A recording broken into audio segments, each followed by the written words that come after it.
में AQI 300 पार हो चुका है। टाइम्स ऑफ इंडिया की वेबसाइट के हिसाब से 7 बजे के आसपास देहरादून शहर में आज 17 दिसंबर को 322 AQI, इसकी तुलना में दिल्ली काफी पास में है, दिल्ली 337।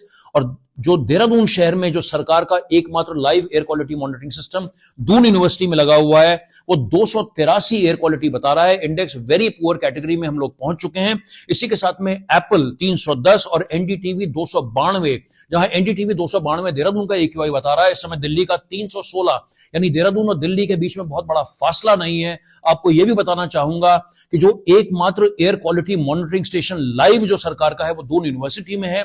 इसकी तुलना में घंटा घर में, आईएसबीटी में और रायपुर में भी हमारे मॉनिटरिंग स्टेशन लगे हुए हैं, लेकिन वो लाइव नहीं है। और वहां का जो PM 2.5 और PM 10, क्योंकि तमाम पोल्यूटेंट्स होते हैं जिसके आधार से ये AQI एयर क्वालिटी इंडेक्स, जो कि टेम्परेचर नहीं है जैसे दिल्ली की मुख्यमंत्री कहती हैं, लेकिन एक एयर क्वालिटी का इंडेक्स है, तो इसके जो लेवल्स हैं इन बाकी जगहों पर दून यूनिवर्सिटी की तुलना में कहीं ज्यादा हैं। मेरी बात का आशय यह है कि अगर हमें लाइव क्वालिटी मॉनिटरिंग सरकार के माध्यम से घंटाघर ऐसी जगहों में मालूम पड़ रही होती तो बहुत बड़ी संभावना है कि 283 से कहीं ज्यादा होता। जैसे मैंने कहा, हम लोग बेहद वेरी पुअर कैटेगरी में आ चुके हैं। मेरा मैसेज ये भी रहेगा, specially for our political establishment, कि अब आप लिविंग इन डिनायल रहना बंद कर दीजिए।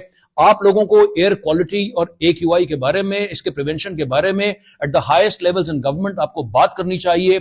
जब तक आप कोई पॉलिसी डिसीजंस लेंगे वो अपनी जगह होंगे, पर मुझे लगता है कि ऐसे माहौल में हमें कुछ अलग भी सोचना चाहिए। तो जहां पर एनफोर्समेंट और रेगुलेशन, उदाहरण के तौर पर जब हम बायोमास बर्निंग की बात करते हैं, विशेष तौर पर जो वेस्ट बर्निंग जो व्यापक स्तर पर यहां पर होती है, इसके ऊपर कैसे हम लोग कर्व्स लगा सकते हैं। क्या देहरादून को ऑड इवन एक्सपेरिमेंट करना चाहिए? आने वाले दिनों में टूरिस्ट सीजन भी यहां पर बढ़ेगा, सर्दी भी जो है वो बढ़ रही है, वेहिकुलर इनटेक भी ज्यादा होगा, उससे भी निकलने वाला पोल्यूशन होगा। इन तमाम पहलुओं के ऊपर बातचीत होना बेहद जरूरी है, और बातचीत से भी कहीं ज्यादा कोई ना कोई एक्शन लाना बेहद जरूरी है।